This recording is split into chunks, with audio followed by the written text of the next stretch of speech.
Morning. Wednesday's lesson U.S. history. I hope you guys did good on your project. The last thing I wanted you to do was the timeline. I wanted you to take a look at what's happened in your lifetime. And how did those events that happened during your lifetime affect you? Obviously, the younger you were, the less they affected you. But as you got older, things do and did. And it all affects everybody differently. If you're a big Lakers fan, when Kobe passed with the tragic accident, it was something that affected you more than other people that might not have been. But there's other things in history, like your parents. I had you interview last week, 9/11, because that was a big thing that happened in history in their lives. And it had a big impact on them, okay? So, um, history is what happens in our lifetimes and its impact on everyday people. Right now, we're going through the whole COVID virus. How do people say, why do we study history? Why bother with history? Well, how about this? 100 years ago, went through the same basic thing. The Spanish influenza epidemic of 1918. We mentioned a little bit when we did World War One, but not a lot. Now, obviously, from last fall to this, we know more so. But it does. Like, why did we learn? If you remember this whole, they had all those big graphs, and they showed, the early spike, and if you didn't do social distancing, the damage. And so we tried to learn from history. We tried to do social distancing and stuff, so that initial spike, just like the Spanish influenza epidemic of 1918, didn't kill and overstretch our systems. Well, just like 1918, it stretched out and it kept going. My great uncle Mike came back from World War One, but he lost his fiancee to the Spanish flu. She passed. He was sad. He never married. But that was like 1920. It was 2 years later. This thing stretched out, just like with the COVID thing today. We would really dearly love it to be over with, so life could go back to normal. But it's not over and it's not licked yet. We're making progress. People are doing smart stuff. They're doing social distancing and face masks and everything like that. But they can only have a limited effect on it. So, excuse me. So when you compare history to today, it's not a that happened then, this happened now. It's like an exact overlap. Uh-uh. Between then and now, our technology has changed. We have more ventilators than they did. They had no idea about what that was. We understand with this and that. Hopefully, we're able to get a virus cure someday, or I mean, a vaccine. Wouldn't that be nice? Back then they were limited much more than what they could do. But you can learn from history, and you can apply it to today. Today's lesson, though, I want you to think about it this way: you're living history right now. Years from now, you're going to tell your kids about missing school because of this virus. Seniors and stuff are going to be missing their graduation and stuff. Think of all the athletics this springtime that's gone. We might or might not even have an NBA Finals. We don't know. College football, the NFL in the fall, we don't know. Baseball, I'm a big Cardinals fan. I don't know. But see, we're living through history right now, so it's hard to see how it plays. With history, you have to step back after time's over so you can look at stuff.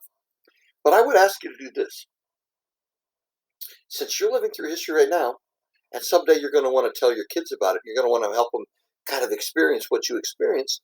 What are you saving? What artifacts are you putting aside now to share later? And this might be just a thought. I mean, a lot of times we take pictures and stuff all in our electronic, we put it on Facebook and stuff, but you have a way of saving those, printing some of those pictures. How about a mask, one of your first masks, if you've made a mask or something like that? How about some of the other things? I got a thing in the mail about 4 weeks ago, 3 weeks ago from the government, talking about social distancing and stuff. I went ahead and put it aside so I can put it in the classroom and use it later on when we talk about this. Look at some artifacts. What are things that you could collect from right now that have to do with the pandemic and stuff like that? In the old days, people used to get newspapers. When Richard Nixon resigned, my mom went out and got newspapers for us, so each kid could have a piece of history to hold. When man landed on the moon, they tried to do the same thing. Well, what are you getting that your parents? I mean, what are you getting so when you're our parents, you can show your kids about today? How would you want to remember? I mean, I don't know about you kids. A lot of times during the day, you get kind of bored. You got stuff to do and all. But one of the things that I have watched is John Krasinski's got something called Some Good News. It's a really cool thing on YouTube where he's found the best of America during this crisis, things that have happened for the best, good things that people have done for other people. And that's kind of the way I like to look at this. I think crisis reveals the worst in people and the best in people. What are some things that you can say that would show what you did during the COVID epidemic of 2020? What would you like to keep so your kids later on can look back and have it? What would you keep? I mean, maybe some of you don't want to remember this time. Maybe this isn't the greatest time for you right now, and being in the same house, as your parents and other siblings is driving you nuts. But think of some artifacts that you can save, things that you might do. Maybe print some pictures out of you and your family or other stuff, things that you might notice. Like right now, meat is really hard to find in the grocery store because the COVID's been really bad in the packing plants. Well, maybe finding some articles about that so you can explain to your kids about how, everything got more expensive or something.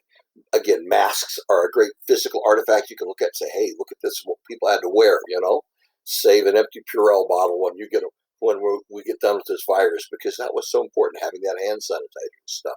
But I would tell you, since you are living through history, kind of think about it down the road. What would you like of today to remember it and to share with your kids and stuff? So pictures, artifacts, remembrances and stuff like that would be kind of good, because this is a big event. Just like 9/11 was to your parents last week, this is one of the biggest events in your lifetime right now. It affects the entire world. It affects the country. It affects sports. It affects everything else. And so we are living through history. But the interesting thing about history is it's going to have ramifications down the road. Because of this, maybe companies will go to a lot more distance working. They find that people can work at home and get the work done. Maybe they don't need to have it at the business, or maybe they might not even need as many people. There's going to be a lot of restaurants and bars and stuff that just don't survive. There's going to be ramifications of this, both economically, socially, and politically. It's going to have a long-term impact on everything. Last fall, the very first thing I showed you when we started the country, we did the first unit, I showed you a debt clock, and I showed you the U.S. debt clock. Kids, get on the U.S. debt clock now and see how fast it's going. It's going to have a ramification. And it will affect us, but we don't know. Right now, we're living the historical moment. We just can't look through it to the other side for about 5-10 years to see the long-term impact. But everything in this world has an impact on us and our lives. That's what history is. It's not just presidents. It's not wars. History is what the impact of everyday people living are. So we are going through it now. And I just want you to kind of think of it that way. Your project was your last assignment for the year, so I hope you did well on that timeline.